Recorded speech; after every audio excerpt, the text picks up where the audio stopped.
Get in here, buddy. Don't try and hide. Hello, all you cool cats and kittens, and welcome to our Subry MMA online BJJ class. Check it out, guys. Everybody's already working hard. They're doing some solo shrimping. Absolutely amazing. And we will be covering some side control today. And you know what that means. Kimuras, arm locks, key locks. Smashing John. Knee on belly on Justin. Guys, if you want to learn some cool moves from the side control, hurry up and log on. We're doing it right now. Cool cats and kittens. What's a boomer? Oh yeah, boomer. TikTok boomers. All right, guys, here we are. And we're going to work a little bit of side control. So doesn't matter how we got here, we're here now. And the number one thing that I'm just going to mention is sometimes the placement that people, when they first get down, you want to make sure that your knee is up right by his ear, okay? I know this may not seem like it, but a lot of people have a common mistake where they get the side and they're trying to hold side on an angle down here as beginners. And this is what gives him a lot of ability to escape because I don't have my weight distributed across his chest, okay? I'm not saying there's not times where we would control the hips, but in this particular case, I want to be up across his chest in order to look to attack the upper limbs. Okay, so once you pass, you want to establish what they call like a contemporary control with one arm underneath the head and the other arm underneath his forearm. Okay, so from this position here, what I'm going to do is I'm going to loosen up the arm that's around his head, and I'm going to basically look to trap this arm here. From this position, I'm literally going to rest on my elbow and keep my hand up. This hand, and I know I'm looking up, so I don't know, I want to see if people are actually looking. This hand is actually going to be looking to try and escape, and someone who's not careful will be flaring it out a little bit, and I'm going to be looking to attack that wrist. So I'm literally going to sit here with my hand almost on my forehead waiting, and as he moves that hand, I'm going to pounce onto the wrist. From this position, I'm going to slide my other hand up to my wrist, and I'm going to pull and suck in his arm. So I'll make sure you guys can see it on the camera. Yeah, we're good. Okay, so we're going to pull and suck in his arm. From this, is this your badge holder? No. Okay. From this position, I'm going to look to draw a straight line. So if his hand is here, I'm going to look to draw a straight line and pull it back. Okay? A common mistake a lot of people make is they take the weight off the chest and they start to turn, and someone who's flexible, like they're like, oh my God, look how bad that looks. Okay? Usually something that works very well is pulling it in, so you're bringing his elbow as close as you can to his body, and I'm going to make a grip on my wrist, and it's like I'm turning the handle of a motorcycle on the gas.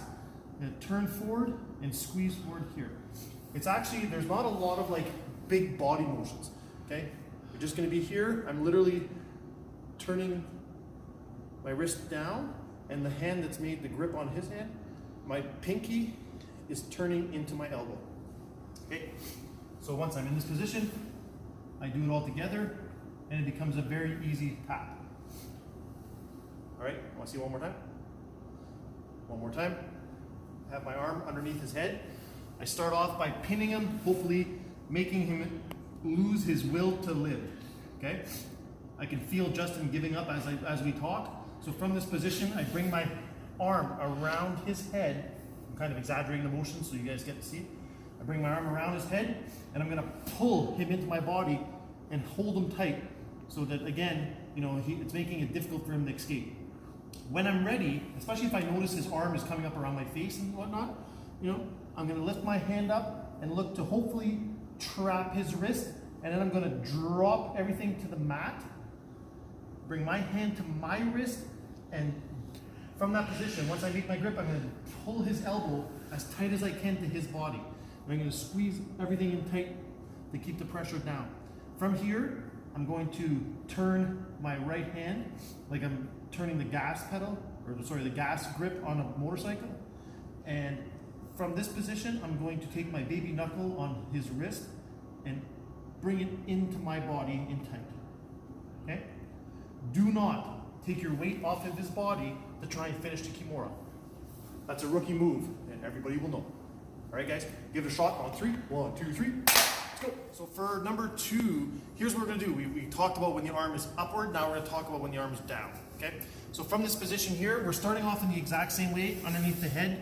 Once again, we feel, you know, his soul leave his body.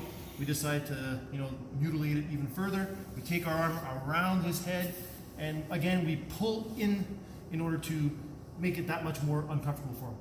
From this position, you're going to see that his arm is going to kind of stay like someone who's a little bit more seasoned is not going to be flailing his arm around in front of your face, because they know as soon as the arm comes up, this is like a very easy target. This is like a rookie mistake to put your arm up here, okay? So sometimes people will keep it there. This actually, I'll take 2 seconds and we'll practice this transition.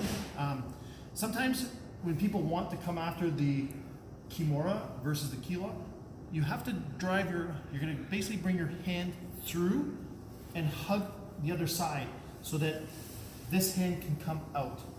Because if I abandon the grips and I just like do this, he's gonna be gone, okay? He's gonna escape for sure. So from this position here, I'm hugging, this hand's gonna come underneath, hug the arm, and then my arm's gonna come out. If for some reason his hand starts to come over here, because now he's kind of framing on my head, now I'm gonna have to like re-switch it up, hug the arm, and then look to finish that other side again. But you don't want to lose contact of that arm, okay? So in this particular case, we're looking for the Kimura. He brings his hand to his belt. Now from here, I'm gonna grab the wrist, okay? When I grab the wrist in my hand, I'm gonna pull him up onto his side. Want to admit Brandon there? Okay, I'm gonna pull him up to his side. So from here, I'm literally going to pull him up onto his side. Okay, yeah. Now, once you're in this position here, make sure to step over his head, okay, and bring your foot against his back, tight. You know, this is the polite version.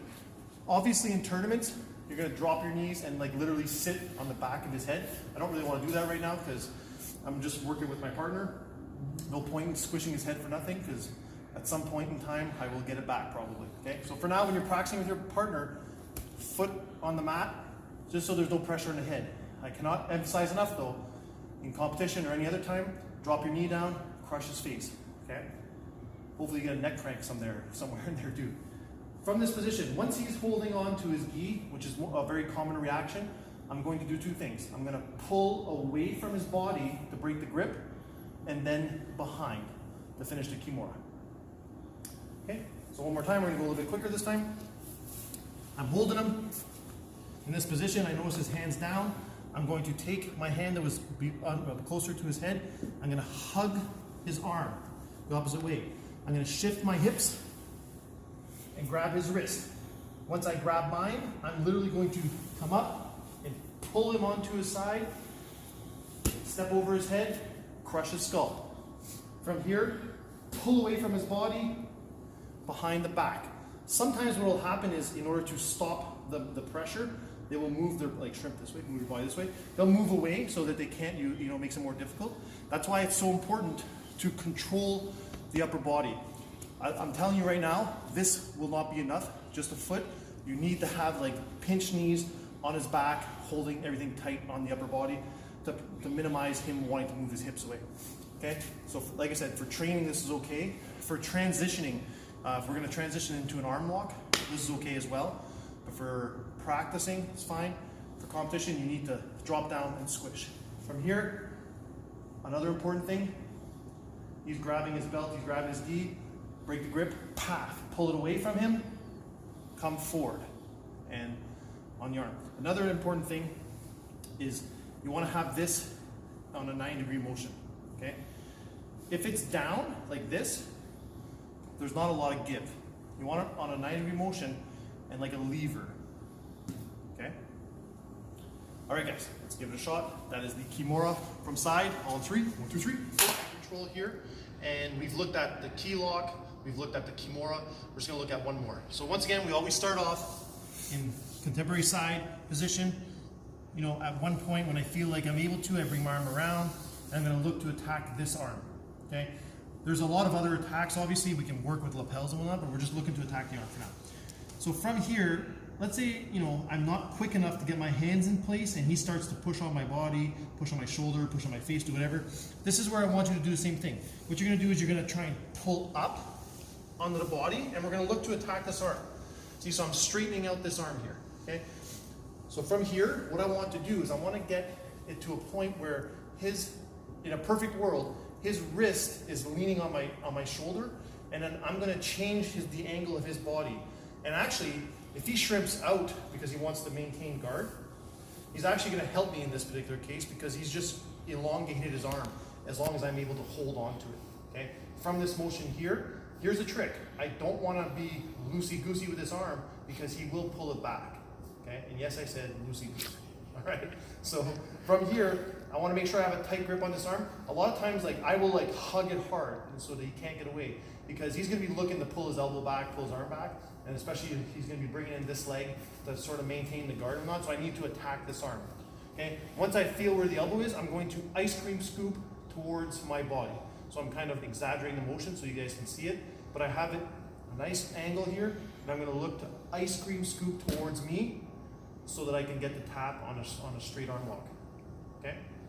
So once again, we're in side control. In this position here, we're inside, and I'm looking to attack this arm. I might have missed, I'm looking to get the arm, it's not working.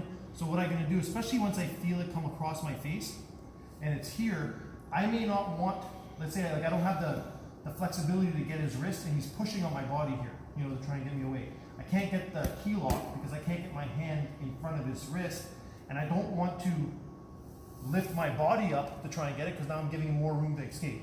So I'm gonna keep the pressure down, and from here, I'm gonna hug his arm, and I'm gonna look to straighten it up as I come up, okay? At this point, I'm almost hoping that he shrimps away from me because he's actually gonna help me here.